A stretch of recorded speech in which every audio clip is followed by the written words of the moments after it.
Beragam pendapat mengalir menyusul pengumuman 9 nama anggota Pansel KPK. Berikut diantaranya.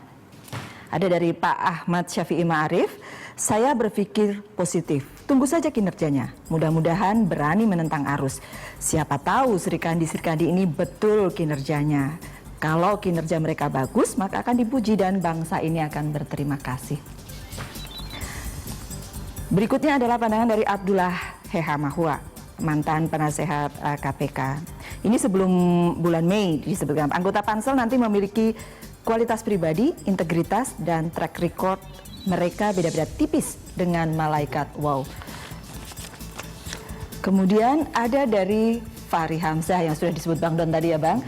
Pimpinan KPK jangan hanya orang yang punya nafsu di situ, pengen tangkap orang, jebak orang, menghina orang, mempermalukan orang. It's enough. Jangan gunakan kekuatan besar KPK untuk kebencian, tapi cinta. Saya agak tidak mengerti sebenarnya bagaimana menggunakan kekuatan besar KPK bukan untuk kebencian saya mengerti, tapi cinta saya tidak mengerti. Nggak mungkin gini, kita nggak mempermasalahkan pansel. Ini tadi kan seakan-akan panselnya udah oke semua nih. Panselnya oke, tetapi mereka ini ada hanya untuk kerjanya. Disampaikan oleh Buya, disampaikan oleh Pak Mahfua itu benar. Panselnya ini siapa yang meragukan kepakarannya? Nggak ada. Tidak ada, semuanya cuman positif. Cuman saya tanya masalahnya, kalau orangnya sama pakarnya dengan tim pansel, nggak akan mungkin mau jadi yang penting KPK. orang itu yang kerja, Mbak Yanti. Itu loh. Jadi kalau misalnya mau cari kayak Mbak Yanti, kepakaran di bidang korupsi dan tidak pernah cuci, mau jadi anggota KPK, nggak mau dia. Nah, ini jadi soal. Karena dia tidak mau, makanya pansel. Gimana mencari orang yang ternyata lebih susah lagi pansel. Tetapi orang seperti apa yang kemudian dibutuhkan untuk komisioner KPK sekarang ini? Kalau dari media melihatnya seperti apa, Bang? Saya juga susah merumuskannya. Saya kira pansel pasti punya rumusan. Karena kalau lihat periode-periode sebelumnya, kita lihat berantem dengan Polri itu agak menjadi sebuah anomali yang kita pikir lalu kita butuh seperti apa sih, gitu. Jadi itu pertanyaan kita dulu ketika mengangkat awal orang ini kita akan berharap begitu banyak. Tapi kita kemudian menemukan ada Antasari seperti itu. Kemudian kita sekarang menemukan ada case misalnya ada BW dengan urusan saksi palsu, ada AS dengan urusan soal kartu keluarga. Kita tidak, saya bukan orang yang mau mengatakan bahwa itu tidak setimpal lah, sampai kemudian karena urusan kecil lalu mereka kemudian nonaktif. Itu, tapi kan hal-hal seperti ini hanya cacat-cacat kecil itu membuat sebuah institusi sekuat KPK atau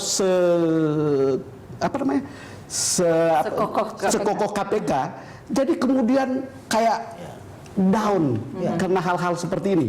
Kan jadinya kemudian, makanya saya bilang kok kita jadi susah memilih orang atau susah menemukan orang. Maka ada presidennya. Sekarang ada KY saja banyak yang daftar cuma sedikit. Hakim Agung saja juga sedikit yang daftar. Walaupun harus dibilang bahwa ya susah cari orang seperti malaikat, bukan? Bukan susah. Iya, ya tipis-tipis bedanya kalau kata Heha Mahua. Susah cari orang atau susah cari orang yang mendaftar itu juga penting. Iya, susah cari orang dan kemudian mendaftar. Bisa jadi. Kalau pertama susah cari orang mendaftar itu lebih parah lagi gitu kan? Yang mendaftar nggak mau kan? Kalau yang mendaftar banyak masih lumayan lah, kita masih bisa melihat. Itu makanya. Karena orang begini ya, dengan pelajaran kemarin, orang mau jadi anggota KPK, orang harus jadi punya khawatir, punya jaminan nggak akan jadi. Mau diapain nih? Iya kan? Kan saya serius ini nanti jadi berbalik ke saya. Itu kan perlu dukungan keluarga yang hebat, perlu keyakinan diri, perlu firm.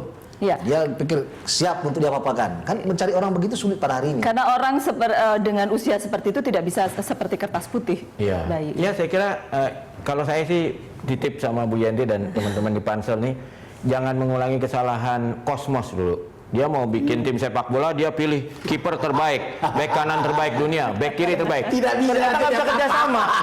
Ya saya titip mohon yang dipilih itu bukan person tapi satu tim terbaik. Karena mereka harus bekerja sebagai tim. Itu kan waktu merancang undang-undang KPK itu memang lima orang itu maksudnya supaya saling memperkuat dan kelemahan masing-masing bisa di cancel karena ini menyangkut kekuasaan yang demikian besar. Makanya harus 5 orang bukan 1 orang. 1 orang berbahaya sekali kekuatan ini. Nah, 5 orang yang sehingga ideal buat kepentingan bangsa bukan buat kepentingan siapapun. Nah, yang nomor 2 kemudian saya lihat juga bahwa ini jeniusnya Jokowi menurut saya memilih 9 orang Sirkandi yang dengan kepakaran masing-masing.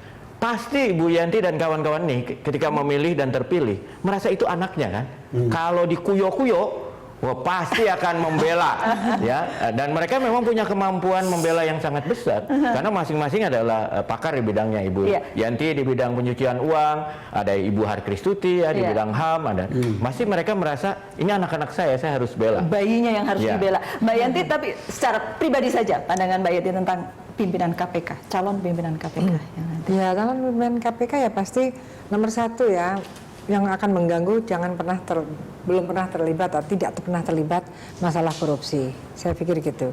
Kemungkinan juga pasti akan ada konflik of interest ya seandainya terlalu dekat dengan perkara-perkara korupsi. Itu masalah psikologis, maka nanti kan ada ahli psikologisnya juga ya. Tapi nanti kan kita lihat komponen lain gitu. Kemudian sedikit banyak pasti juga harus tahu tentang teknis, tentang apa sih korupsi gitu kan. Kita pernah ada cerita bahwa pejabat eselon 1 saja tidak tahu korupsi itu apa. Bahkan mengatakan saya tidak korupsi kok, tapi saya hanya gratifikasi. Padahal korupsi bisa 4 tahun, gratifikasi malah bisa 20 tahun. Nah, jadi paling tidak memahami itu harus paham. Ya kalau orang yang jadi pada akhirnya jadi tersangka atau apa tidak paham nggak masalah. Kalau melihat kondisi KPK yang seperti sekarang ini, begitu ya, di tengah kemudian perseteruan kalau saya boleh bilang, bagaimana kemudian mengembalikannya? Kalau Pak Jokowi kan bilang harus ada kerjasama antara harmonisasi antara Polri, Kejaksaan dan KPK. Ya kan, tetapi kan harmonisasi itu juga sudah ada payung hukumnya, frame-nya ada bahwa dari KPK itu ada yang namanya bisa koordinasikan dan kemudian disupervisikan. Nah, ini kan undang-undang juga harus dipegang betul-betul gitu kan. Jadi juga KPK itu kalau memang kan kita pernah ya KPK menangkap kasus yang hanya 50 juta jaksa atau apa itu. Ya itu mestinya segera limpahkan saja gitu, untuk apa gitu. Sementara yang besar-besar masih menunggu. Nah, ini kan penting. Artinya saling menghormati, bagaimanapun juga di negara ini yang mempunyai tanggung jawab untuk pemberantasan dan pencegahan korupsi, terutama pemberantasan adalah masih ada 2 lembaga lain, yaitu kejaksaan dan polisi, yang masih harus saling menghormati. Jadi bukan orang yang kemudian jumawa ya. Tidak boleh. Saya rasa begini, entah kenapa ya kita cukup banyak berhubungan dengan orang kan Mas Bambang, karena pekerjaan aja. Karena sebagai jurnalis kan pasti banyak yang kita hubungi. Tapi mencari orang baik, saya berharap Mas Bambang benar, ibu-ibu bisa cari. Yang ingin saya katakan adalah kalau kita tidak dapatkan itu, mungkin akan ada hal yang harus berubah di KPK. Mereka itu lebih baik, kan dulu kan ada pikiran untuk mencegah. Dan pencegahan itu kan harus membuat sistem. Sistem ini adalah kandang bagi siapapun di negara Republik ini. Untuk bermain soal uang itu hanya ada di sini. Lapangan sepak bolanya ada di sini. Begitu di luar, semprit, kartu merah. Kan gitu. Dan sistem itu yang harus dibuat oleh KPK yang akan datang ini. Dan itu tidak tergantung apakah orang ini urusannya karena KTP lalu kemudian di grounded, urusan saksi palsu lalu kemudian di grounded, tapi betul-betul bisa menciptakan sistem ini. Karena kalau tidak, hanya datang, tangkap, lalu kemudian ulang lagi. Bukan cuma penindakan, tapi pencegahannya juga. Menurut saya, kalaupun kita tidak dapat manusia yang bedanya tipis-tipis manusia dengan setengah ya itu. Ya, oke. Kita akan lanjutkan sesaat lagi Pak Rio ya. Kita akan kembali untuk Anda.